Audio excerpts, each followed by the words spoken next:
you're welcome back, and I'm pleased to introduce you to Mick McCann and to Donal O'Tierney of the Carlingford Lough Yacht Club. And the occasion is the bringing into existence the publication of a wonderful book that marks the history of and the whole story of Carlingford Lough Yacht Club.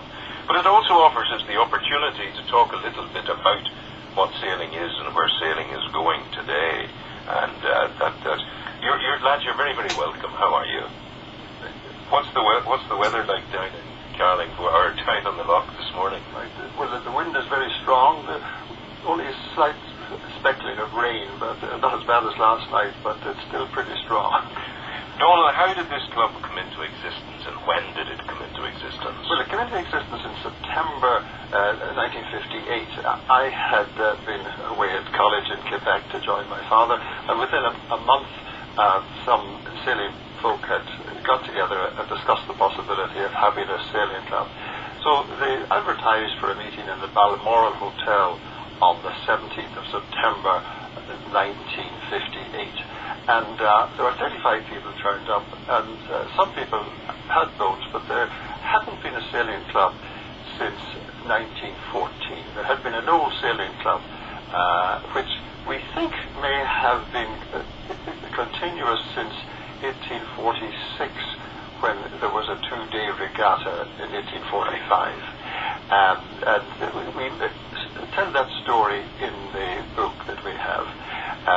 So there was a gap where there was no sailing club, but there were individual sailing boats, and there was a town regatta in Carlingford, Omeath and Warren Point, and which was a great focus of local interest. There were sailing boats, swimming, rowing, and it was a great day on the loch. Maybe I could suggest to you that the original and first commodore of the club might well have been a fellow with a helmet and two horns coming out of it, arriving in a boat that was a high bow and a load of men rowing it. The Vikings, they would have come close. Well, it was because of the Viking influence, after all, it is Carlingford is the name of the loch, that gave us an inspiration for our burgee, which in fact is a black silhouette of a Viking ship against the orange rising sun. And it's purely a matter of aesthetics. You're not a pirate or a raiding band down there at Killowen at all. No, I don't think we can be accused of that. Mick, let's talk to you. Mick, you're the commodore of the Carlingford Lough Yacht Club. What would you say the character or the hallmark of the modern club really is? I think it probably is the development of youth sailing. I think and this is where our next generation of the sailors are going to come from. Carlingford Lough Yacht Club over the last number of years has done a great deal to develop sailing among the youth in the club and in the local area. And we've been very well represented on things such as the Northern Ireland Regional Youth Squad, and our young sailors have sailed in national and international events over a number of years, and this has gone on for many, many years. We've always been well represented there, but it's going from strength to strength, and I see a new generation of young sailors coming now, and as they go off to university, they're sailing in teams there as well, and they're coming back as mature adults, and we've seen the previous generation of sailors come back and bring their children up in the tradition of sailing. It strikes me, you mentioned university, it strikes me that in the education field, well, Newry is very much a port city, a port town, and we have the provenance of the canal and all the rest of it. There's not, as far as I know, and I bow to the wisdom of others who might ring and tell us, as far as I know, there's not a school in Newry that has sailing on its sporting curriculum. I think you're probably correct there. There are certainly quite a number of the students at the schools who are involved in sailing. Oh yeah. There's little in the way of formal sailing, and that's something maybe we would like to see develop over. You see, if that were to happen, maybe, just maybe, Newry could turn out Olympic champions.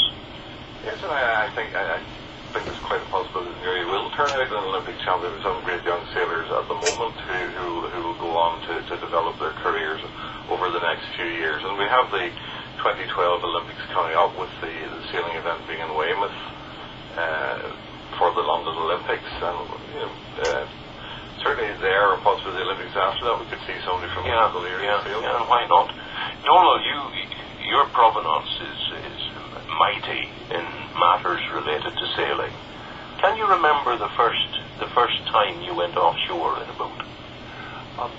Well, we sailed in the Lough. I remember I was about a 10-year-old or 8-year-old. I still was in my confirmation suit when a friend of my mother's said, "Would you like to sail?" That in fact was John O'Hare. He was the father of the late Turlough O'Hare, who died in Newcastle, and he brought me out in the boat. And to this day I have a vivid memory of being on the water. The first offshore race, first experience was when we, four of us, Michael O'Farrell and a cousin of mine, Colm O'Tierney, and a brother-in-law, we hired a folk boat out of Kinsale, and it was very reasonable off-season. It was about £30, I remember, in 1966, and we set off, and we hadn't any navigational experience, and then when the shore started to get out of sight, we felt, no, we better keep it in sight. And we had a wonderful week sailing along the west coast, but we realized that we had a lot to learn on navigation. So that winter, we attended a navigation course in Newcastle for sailors and fishermen. It was Roger Rickard was the instructor. So next year we hired the folk boat again out of Kinsale, and we had a whole new experience. We were able to sail overnight, go out over the horizon, and we had confidence in the navigation. So it was a great learning experience. Yeah. Mick, the thing about it, there's so many sensations that attach to sailing. Whether you're in the teeth of a gale and beating your way into rough weather, whether you're at the very edge of your ability to survive, or whether you're in the tranquil pastures, if you like, of a mist-covered loch and a glassy sea beneath you. It's always changing, is it not? Well, I mean, as someone who lives on the shores of Carlingford Lough and who drives to work every day along Carlingford Lough, the loch is never the same any 2 days of the year, and as you know, the sea conditions change, and we will sail in almost any condition except the extremes. We don't like a glass calm, nor do we like to be in a howling gale. But it's a good point or time to mention that with us, safety is paramount, and we run events where young people and sailors of all ages can sail, but that they are always run in such a way that we have a number of safety boats, and really we have few, if any, adverse incidents. People often wonder about whether sailing is a safe sport, but it's possibly one of the safest sports there is. You don't hear of too many tragedies, thanks be to God, each sailing season. You know, that has to be said. But people often say, lads, Carlingford Lough is a very dangerous loch. That's a nonsense, isn't it? I mean, anywhere is dangerous, but if you follow the correct procedures and you have the right equipment, it's a very safe place to sail. And in fact, through the summer we will be running a number of sailing courses for all abilities, for people from absolute beginners to adults to improvers. And if people are interested in doing